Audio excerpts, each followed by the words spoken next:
We were reviewing some blues from last time, and we worked on a couple things. So we worked on the skips from last time. The skip, stop, skip, stop, skip, stop.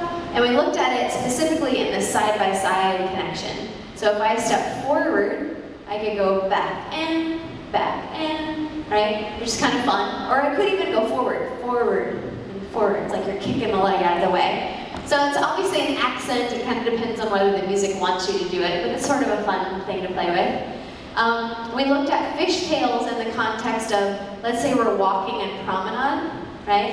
And I stop, and then I reverse. I can turn that into a fishtail.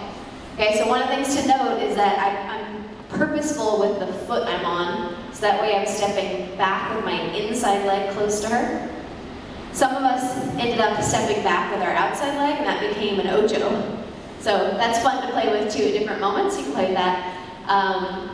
And then the last thing was put more pause, stretch, breath into your dancing. So you're not constantly moving and stepping all the time. It's okay to like stay in place, hear the music. And that's a good segue to Tango, because we did the same thing in Tango. But we worked on technique. We were standing with our toes a little apart, so we could shift weight into one ball of the foot and then the other, right? Feeling really balanced. We worked on with our partner, gently guiding our partner into either a forward, a back, or a side step.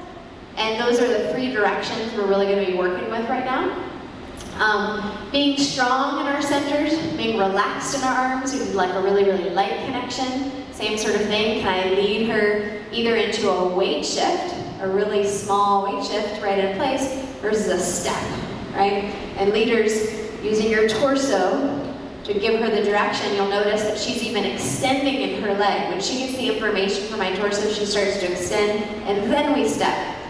We're very narrow in our stance, right? So I'm actually on the same 2 railroad tracks as she is on her feet, so that makes a big difference for us dancing. We're not offset, right? I step right into her space, right into her space. Notice we're collecting our free leg, so our ankles are touching every time. So we can work on that solo at home. Then we did a little bit of connection, so closed position, and so just looking at how the follow is not relying on this arm, right? So she's very forward, she's in her Supergirl stance, yeah? Woo! And leaders, you can even do a teapot arm over here to make sure the follow isn't, that you're not using that arm. And follows, we suggest you to try something new with this hand, because it allows the lead to sort of change the connection throughout the dance. So if her hand's behind me, and again, just working on some steps together, maybe being a little closer to our partner than we have been before, to experience that.